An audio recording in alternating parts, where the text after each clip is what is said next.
हम में से ज़्यादातर लोग कॉफ़ी लवर्स हैं, लेकिन क्या आप जानते हैं कि कॉफ़ी आपके जॉइंट्स और बोन्स को कमज़ोर बना सकती है। ये एक डेली एनर्जी बूस्टर हो सकती है, लेकिन इसके बायो एनर्जीज आपकी बॉडी की कोर एनर्जी, जिसे प्राणा कहते हैं, को कम कर सकती है और इसके कारण आपके बाल पतले और स्किन ड्राई भी हो सकती है।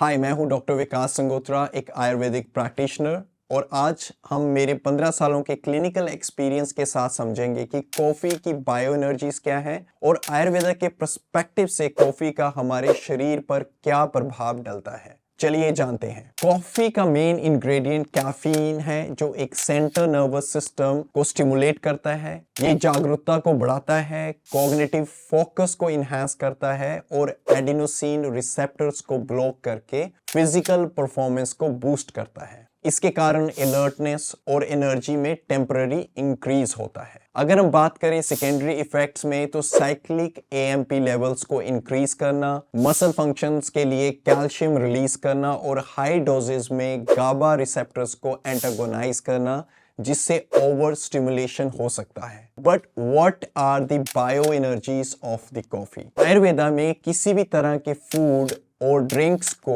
उनके गुण यानी क्वालिटीज और शरीर की बायो एनर्जीज यानी दोषास पर उनके इफेक्ट के बेसिस पर इवैल्यूएट किया जाता है। अगर हम बात करें कॉफी के नेचर की, कॉफी के बायो एनर्जीज की, देन कॉफी ड्राई यानी रुक्ष है। ये गुण शरीर में मॉइस्चर और लुब्रिकेशन को कम करता है। इससे टिश्यू ड्राई हो सकते हैं, जिससे ड्राई स्किन, बालों का टूटना, डिहाइड्रेशन जैसी प्रॉब्लम्स हो सकती हैं। कॉफी की दूसरी एनर्जी का नाम है उष्ण यानी हॉट एनर्जी। कॉफी शरीर में गर्मी बढ़ाती है और मेटाबॉलिक रेट को इंक्रीज करती है। ये गर्मी एनर्जी और अलर्टनेस को बढ़ा सकती है, लेकिन इससे एसिडिटी, इन्फ्लेमेशन और पित्त इंबैलेंस जैसी समस्याएं भी हो सकती हैं। कॉफी का तीसरी बायो एनर्जी है सूक्ष्म यानी सटल। कॉफी का सूक्ष्म नेचर इसका असर शरीर के साथ साथ मन पर भी डालता है। यही कारण है कि कॉफी मूड, फोकस और मेंटल एक्टिविटी में नोटिसेबल चेंज कर सकती है। जब हम कॉफी पीते हैं तो ये क्वालिटीज शरीर में सेलुलर,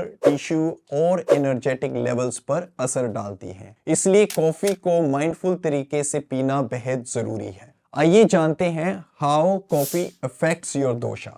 आयुर्वेदा में जो हेल्थ का पैरामीटर है वो 3 दोषा की बैलेंस स्टेट में जाना जाता है। तो चलिए देखते हैं कि कॉफी दोषास और शरीर की सेहत को कैसे प्रभावित करती है। जब हम बात करते हैं वाता दोषा की, जो कि एयर और मूवमेंट एनर्जी है, कॉफी का ड्राई और स्टिमुलेटिंग नेचर वाता को बढ़ा सकता है। इसके लक्षण हैं जोड़ों, त्वचा और आंतड़ियों में खुश्की होना, रेस्टलेसनेस बढ़ना, एंजाइटी बढ़ना, इंसोम्निया यानी नींद ना आना और डाइजेस्टिव इशू जैसे ब्लोटिंग और कॉन्स्टिपेशन होना। जब हम बात करते हैं पित्ता दोषा की, फायर एंड ट्रांसफॉर्मेशन एनर्जी से जाना जाता है पित्ता दोषा। कॉफी की हॉट क्वालिटीज पित्ता को बढ़ाती हैं, जिससे शरीर में सूजन यानी इन्फ्लेमेशन और जलन होने लगती है, जैसे एसिड रिफ्लक्स होना, हार्ट बर्न होना, स्किन ब्रेकआउट्स होना, एंजाइटी बढ़ना, जिससे इम्पेशेंस और इरिटेबिलिटी होती है। एक्सेसिव हीट से रिलेटेड कंडीशन भी बढ़ जाती हैं, जैसे एक्सेसिव स्वेटिंग आना या हार्ट बर्न होना। अगर हम बात करें रजस गुना की, जो कि एक मेंटल एनर्जी है, कॉफी रजस को बढ़ाती है, जो कि बॉडी की अलर्टनेस को बढ़ाता है। हालांकि एक्सेसिव रजस से ये सब कुछ हो सकता है, जैसे हाइपर एक्टिविटी और मेंटल फटीग होना, कंसंट्रेशन और डिसीजन मेकिंग में गड़बड़ी होना, ओवर स्टिमुलेशन का अनुभव करना, जिसके बाद थकान या ऊर्जा की कमी महसूस होना। कॉफी अपनी बायो एनर्जीज की वजह से हमारे दोषास को डिफरेंटली इफेक्ट करती है। अब हम बात करेंगे long term side effect of consuming coffee.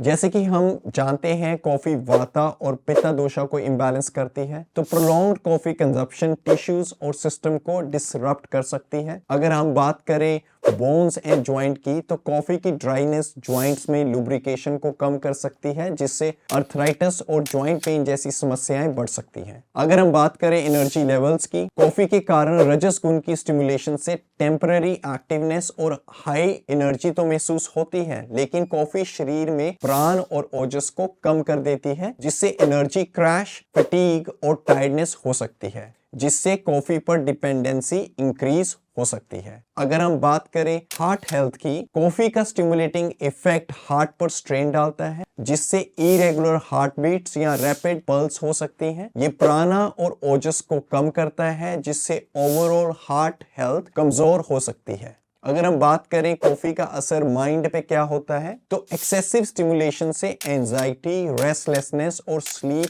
Quality खराब हो सकती है। इससे मेंटल फटीग और हेडेक्स भी कॉमन हो जाते हैं। डाइजेस्टिव सिस्टम, कॉफी की गर्मी और ड्राइनेस एसिडिटी, हार्टबर्न और रिफ्लेक्स को बढ़ा सकती है। ज्यादा कॉफी पीने से कॉलन ड्राई हो सकता है, जिससे कॉन्स्टिपेशन और वीक गट माइक्रोबायोम की समस्याएं हो सकती हैं। अगर हम बात करें स्किन एंड हेयर की, कॉफी की ड्राइनेस हमारी स्किन के टेक्सचर को इफेक्ट करती है, जिससे स्किन डल और रफ हो जाती है और अर्ली एजिंग भी हो सकती है। बालों का टूटना, हेयर फॉल और अर्ली ग्रेइंग की प्रॉब्लम्स भी हो सकती हैं। सिस्टेमिक इश्यूज, डिहाइड्रेशन एक बड़ी चिंता है। कॉफी का डाइयूरेटिक इफेक्ट शरीर से एसेंशियल फ्लूइड्स को निकाल सकता है और ये क्रोनिक डिहाइड्रेशन फटीग को बढ़ा सकती है और शरीर की फंक्शनिंग को कमजोर कर सकता है। आइए जानते हैं what is the right way to drink coffee. Coffee पीने का सही तरीका क्या है। आयुर्वेदा आपकी प्रकृति यानी बॉडी की कॉन्स्टिट्यूशन के आधार पर कस्टमाइजेशन को महत्वपूर्ण मानता है। अगर हम बात करें वाता डोमिनेंट इंडिविजुअल्स की, यानी जिनकी बॉडी टाइप वाता डोमिनेंट है, इन्हें कॉफी को अवॉइड करना चाहिए, क्योंकि ये ड्राइनेस, इरेगुलरिटी और इंस्टेबिलिटी को बढ़ाता है। अगर हम बात करें पिता डोमिनेंट इंडिविजुअल्स की, ऐसे लोगों को कॉफी मॉडरेशन में पीनी चाहिए और प्रेफर करें अपनी कॉफी को कूलिंग इंग्रेडिएंट्स जैसे मिल्क या कार्डमम या फेनल पाउडर के साथ पिएं, ताकि गर्मी बैलेंस हो सके। कफा डोमिनेंट इंडिविजुअल्स, कॉफी की हीटिंग और स्टिमुलेटिंग प्रॉपर्टीज कफा की हैवीनेस और कोल्डनेस को बैलेंस करती हैं, तो ये दोषा के लिए ज्यादा सूटेबल ड्रिंक है, लेकिन फिर भी इसे मॉडरेशन में पीना चाहिए। परंतु अगर आप acidity, bloating, constipation, anxiety, panic attack,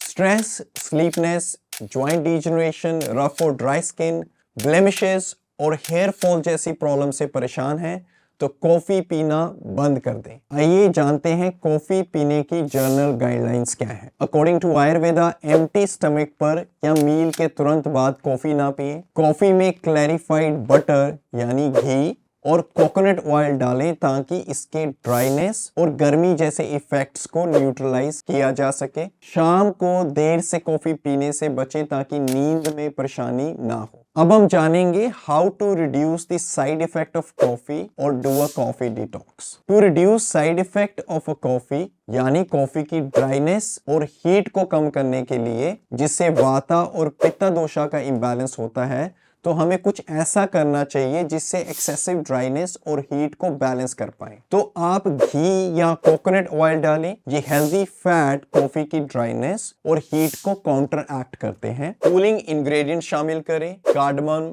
cinnamon, fennel या मिल्क से कॉफी की हीटिंग इफेक्ट्स को न्यूट्रलाइज किया जा सकता है। हाइड्रेट रहें। कॉफी सेल्स में बहुत ज्यादा ड्राई कर देती है, इसलिए हर कप कॉफी के पीछे 5 कप पानी पिएं, ताकि आपका मॉइस्चर रिस्टोर हो सके एंड कॉफी के इफेक्ट्स को फ्लश आउट किया जा सके। फॉर कॉफी डिटॉक्स, यानी अगर आपको कॉफी की एडिक्शन है, तो ग्रेजुअल रिडक्शन करें। कॉफी के इनटेक को धीरे धीरे कम करें, ताकि विड्रॉल सिम्टम जैसे हेडेक या फटीग से बचा जा सके। हर्बल अल्टरनेटिव, कॉफी को आयुर्वेदिक हर्बल टीज जैसे अश्वगंधा, तुलसी और ब्रह्मी से रिप्लेस करें, जो कैफीन के बिना एनर्जी और फोकस को बढ़ाते हैं। स्पोर्टिव फूड्स, डिटॉक्स के दौरान हाइड्रेटिंग और नरिशिंग फूड्स जैसे ताजे फल, कोकोनट वाटर और हेल्दी सूप्स पिएं। कॉफी सिर्फ एक ड्रिंक नहीं है, ये एक एनर्जी पावर हाउस है जो आपके शरीर के लिए काम कर सकती है या उसके खिलाफ भी जा सकती है। दोषास पर इसके प्रभाव को समझकर और माइंडफुल तरीके से कंज्यूम करके आप इसके नुकसान भुगते बिना इसके फायदे ले सकते हैं। अगर आपको ये जानकारी फायदेमंद लगी हो